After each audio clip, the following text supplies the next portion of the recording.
Muy buenas a todos y bienvenidos a otro video de inversión fundamental. Esta vez vamos a estar haciendo el análisis de los estados financieros de la empresa Cresud, importante empresa del agro argentino. Cotiza en la bolsa local, la podemos encontrar en el Merval, con un precio por acción de 87,55 pesos. Vemos que desde mínimos alcanzados a mediados de marzo del 2020 hasta precios actuales está teniendo una revalorización en pesos del 260%. También cotiza bajo ADR en el Nasdaq, teniendo un precio por acción de 5,87 centavos, donde vemos la misma dinámica, aunque con más oscilaciones. Desde mínimos en marzo del 2020 hasta precios actuales lleva una muy buena revalorización del 150% en dólares, pero si vemos el precio en velas mensuales, vemos que el precio actual está muy por debajo de lo que se suele mover la empresa desde el 2018, que viene en una tendencia bajista muy clara.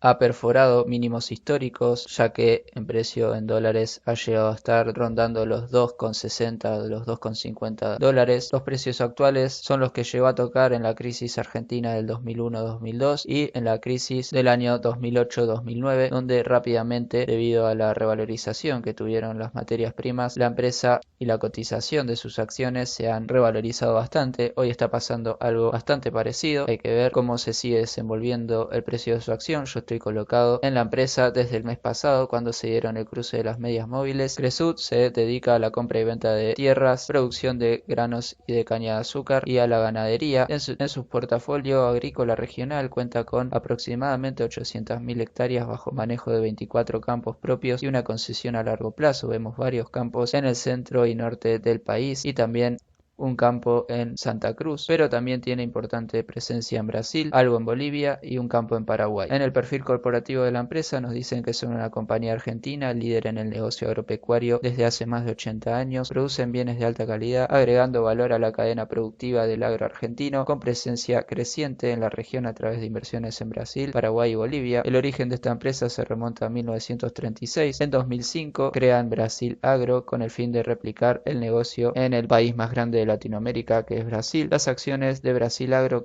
cotizan en la bolsa de este país desde el año 2006. Actualmente Cresud es una de las compañías agropecuarias líderes en la región y la única empresa agropecuaria que cotiza tanto en la Bolsa de Comercio de Buenos Aires como en el Nasdaq de Estados Unidos. Si vemos la producción de Hacienda, vemos que el stock de ganado de la compañía al año 2019 era de 115.199 cabezas, con un total de 95.200 hectáreas de campo propios y arrendadas asignadas para esta actividad. Vemos cómo viene creciendo la producción de carne medida en toneladas de peso vivo desde el año 2015 al año 2019, creciendo bastante año a año, presentando un crecimiento bastante estable. Si vemos el stock de ganado que se organiza en actividades de cría y engordaje, vemos que al año 2019 la hacienda de cría son 85.000 cabezas y hacienda de invernada 13.900, dando un total de casi 100.000 cabezas de ganado, que comparándola con años anteriores también muestra un crecimiento estable en la producción de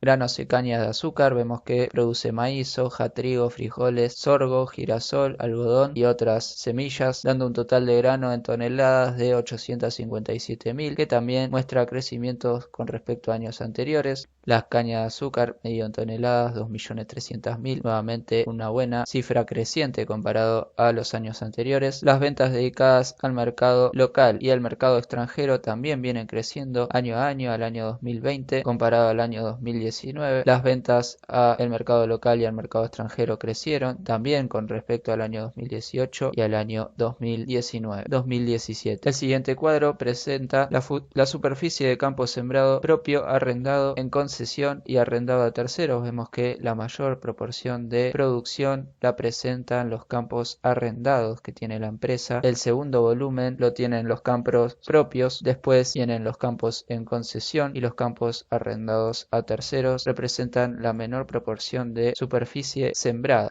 Si vemos, esto cambia desde el año 2018, donde en ese momento la superficie sembrada por campos propios era mayor que la que tenía arrendada la empresa. Recordemos que arrendado es cuando la empresa alquila un campo y lo pone a producir bajo su administración. Una de las noticias que quise incluir en este informe, en este análisis fundamental, es una noticia bastante reciente, del 22 de febrero del 2021, y es que Cresud busca capital y oferta 90 millones de acciones. La compañía Cresud informó que realizará una ampliación de su capital por hasta 90 millones de acciones o su equivalente por 9 millones de ADRs. Cresud, que también es controlante de la empresa IRSA, la cual seguramente le estemos haciendo un análisis fundamental en el canal, nos dicen que desde su parte ven potencial en el sector agropecuario regional, en las actividades de servicios comerciales desarrolladas por sus subsidiarias, así como en nuestros negocios del real estate que poseen a través de IRSA. Cresud se convierte en la primera empresa argentina que sale al mercado, tanto local como internacionalmente, desde el año 2017.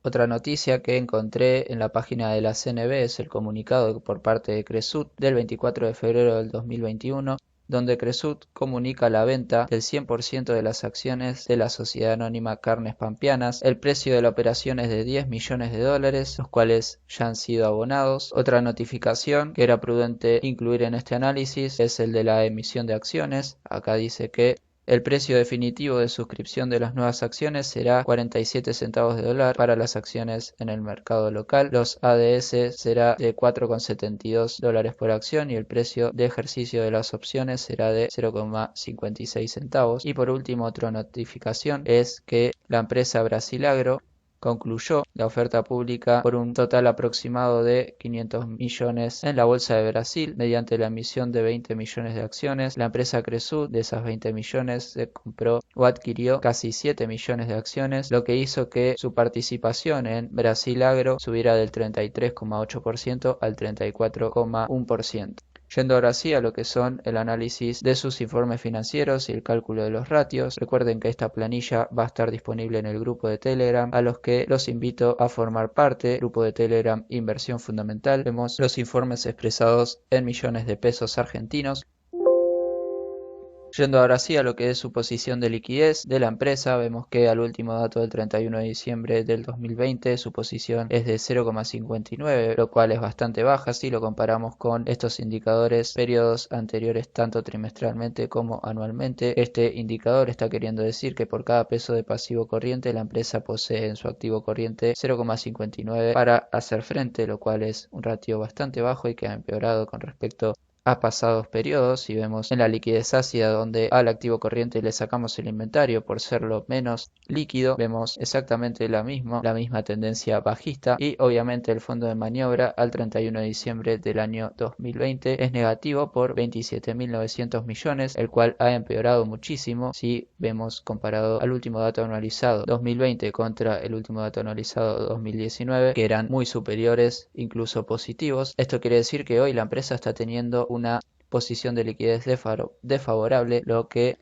significa que no puede hacer frente a su pasivo corriente o sus deudas de corto plazo con sus activos corrientes de corto plazo. Si vemos su posición de solvencia, vemos que al último dato es bastante superior a lo de periodos anteriores, pero su último dato de 0,12 igualmente es bastante bajo para mi gusto. Una empresa que por cada peso de pasivo tiene 0,12 en el patrimonio neto. Nada más para responder, si vemos su proporción de activo con respecto al pasivo, vemos que también al último dato por cada peso de pasivo en el activo posee 1,12, el cual es algo superior a periodos anteriores, pero igualmente tampoco es una proporción de activo con respecto al pasivo para nada holgada. Vemos la estructura de financiamiento, como vimos también en sus indicadores de solvencia. La empresa está muy sobreendeudada y esto ha sido siempre así. Vemos que en color naranja está la proporción de financiación con pasivo y en color azul la proporción de financiación con patrimonio neto, siendo para el último dato 89% la financiación con pasivo y 11% la financiación con patrimonio neto. Seguramente la empresa haya emitido acciones para tratar de engrosar su capital propio y tratar de depender menos del financiamiento externo con deudas, que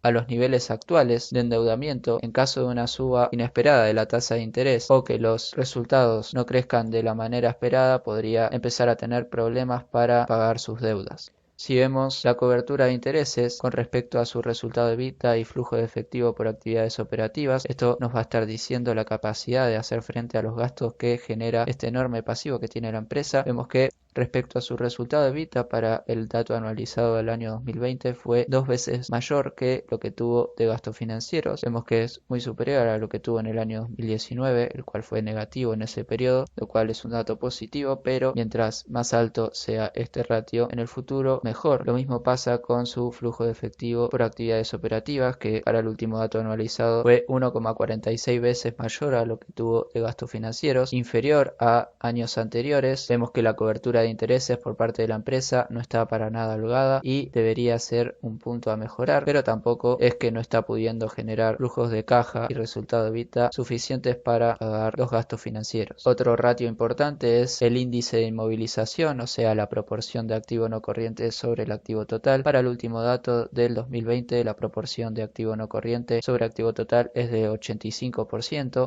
El cual ha ido aumentando con respecto a los trimestres del año 2020. Como vemos, es una empresa bastante pesada en términos de activo no corriente, y si logra financiar su activo no corriente con patrimonio neto, o sea, capital propio y deudas de largo plazo, vemos que si bien al último dato este es bastante más chico que periodos y años anteriores, ubicándose en 1,14, este sin embargo está por encima de 1, lo cual es positivo, o sea que la empresa no está requiriendo a pasivo de corto plazo, pasivo corriente, para financiar deudas, para financiar inversiones de largo plazo, lo cual es positivo. Si vemos el cálculo de sus márgenes en los datos anualizados, vemos que al último dato del 2020 su margen bruto fue de 31%, su margen operativo fue más alto, del 36%. Esto puede pasar por algunos ingresos extraordinarios, como pueden haber sido la venta, como vimos, de alguna empresa que controlaban, y su margen neto fue de 3% positivo, que también puede haber sido gracias a los ingresos extra que le puede haber generado algún ingreso extraordinario que haya tenido la empresa, pero en definitiva tuvo un ingreso mayor, unos márgenes más grandes que los que tuvo en el año 2019, los cuales en el caso del margen operativo y el margen neto fueron bastante negativos, 22% y 24% respectivamente. Años anteriores supo tener márgenes positivos. En cuanto a las rentabilidades con respecto al activo, vemos para el último año una rentabilidad con respecto al activo de 0,48, bastante ajustada, pero vemos una mejora bastante significativa con respecto a la rentabilidad del activo que sacó en el año 2019, la cual fue negativa por 4%, pero está por debajo del año 2018. Si vemos cómo se desenvolvió a lo largo de los trimestres del año 2020, vemos que empezó negativo en el primer trimestre, el segundo y el tercero le fue bien, pero vuelve a ser bastante negativo en el último trimestre para el último periodo. Algo parecido vemos en la rentabilidad del patrimonio neto, aunque sacó una rentabilidad neta en el último dato analizado del 13%, lo cual es bastante considerable la mejora con respecto al 2019. Si vemos su beneficio por acción, es negativo. En el último periodo analizado del año 2020 tuvo una pérdida por acción de 25 pesos, y esto es así ya que en sus balances vemos que el beneficio por acción está excluyendo partidas extraordinarias, y si se excluyen esas partidas extraordinarias de ingresos extraordinarios, como pueden haber sido la empresa tuvo pérdidas por acción, pero igualmente fueron pérdidas más chicas que años anteriores. En cuanto a su capitalización bursátil, vemos que año a año, del año 2017 al año 2019, baja con fuerza al 30 de junio del 2020, pero trimestre a trimestre empieza a recuperarse hasta el 31 de diciembre del 2020, donde presenta la capitalización bursátil, valor de mercado más alto de 31.000 millones de pesos. Viendo los ingresos y cómo variaron, vemos también una subida estable en los ingresos, al menos medidos en pesos, teniendo en cuenta la inflación a dólar oficial. Lo mismo pasa con su beneficio bruto. Por algunos ingresos extraordinarios, el beneficio por explotación o los ingresos por explotación fueron bastante superiores a los que tuvo en el año 2019, e incluso superiores a su beneficio bruto, lo que le dejó una ganancia en el año 2020 de 3.900 millones de pesos. Otras relaciones a tener en cuenta es su crecimiento del pasivo año a año con respecto a los crecimientos en los ingresos de la empresa, y vemos que mientras del año 2019 al año 2020 su responsabilidad total aumentó 13%, en el mismo periodo los ingresos solo aumentaron un 9%, el beneficio bruto 7%, los ingresos por explotación aumentaron bastante, pero esto puede haber sido por los ingresos extraordinarios que tuvo la empresa, como acá vemos que el total de partidas extraordinarias fue de 18.000 millones de pesos. Viendo la misma relación años anteriores, el pasivo total del año 2018 al año 2019 aumentó 35%, cuando en este periodo los ingresos aumentaron 19%, 11% los beneficios brutos, los ingresos operativos disminuyeron 177%, así que la empresa se le está complicando apalancarse con su pasivo, ya que este crece en mayor proporción de lo que lo hacen sus ingresos y ganancias. Si vemos su ciclo de conversión de efectivo, vemos que este ha subido a lo largo de los años, pasando de estar negativo en el 2017 y 2018 a ser positivo en el año 2019 y más grande aún en el año 2020. Y esto recordemos que surge de hacer rotación de inventarios más rotación de cuentas a cobrar menos rotación de deudas comerciales. La lógica de esto es que si nosotros tardamos 74 días en el caso del periodo 2020 anualizado en hacer rotar nuestros inventarios y 157 días en cobrar o hacer rotar nuestros créditos por venta y nuestras deudas comerciales rotan 188 días, nos dejan 43 días en los que vamos a tener que pagarle a nuestros proveedores con fondos propios porque todavía no cobramos, por así decirlo, ni vendimos nuestros inventarios. Si vemos el cálculo del PER, tan negativo por las pérdidas constantes teniendo en cuenta partidas extraordinarias. Así que básicamente eso llama la atención, la gran proporción de deuda, la baja solvencia de la empresa. El grupo Cresut es una empresa controlante de varias subsidiarias bastante importantes, como puede ser IRSA. Tiene mucho potencial por dedicarse al agro argentino y la producción de materias primas, las cuales pueden y se están revalorizando muchísimo debido a toda la inyección de liquidez por parte de los bancos centrales, sobre todo de la Reserva Federal de Estados Unidos. Los precios a los que cotiza esta acción son muy bajos y con respecto a cotizaciones históricas la perspectiva, si bien es buena, hay mucho para mejorar en sus márgenes. La empresa podría seguir ampliando su capital. Desde mi punto de vista debería hacerlo, ya que hoy en día depende muchísimo de la financiación con pasivo. Sin nada más que decir, como sabrán ustedes, ya estoy invertido en esta empresa, pienso seguir colocándome y agrandando mi posición con perspectiva a largo plazo, pero es una empresa para prestarle mucha atención, para seguir de cerca, ya que si siguiera empeorando estos balances, los cuales ya son bastante ajustados, la perspectiva podría cambiar rápidamente teniendo que salir de la posición de las acciones. Así que sin nada más para decir, espero que les haya gustado este análisis, ayuda mucho que se suscriban al canal, que le den un me gusta, un saludo y hasta la próxima.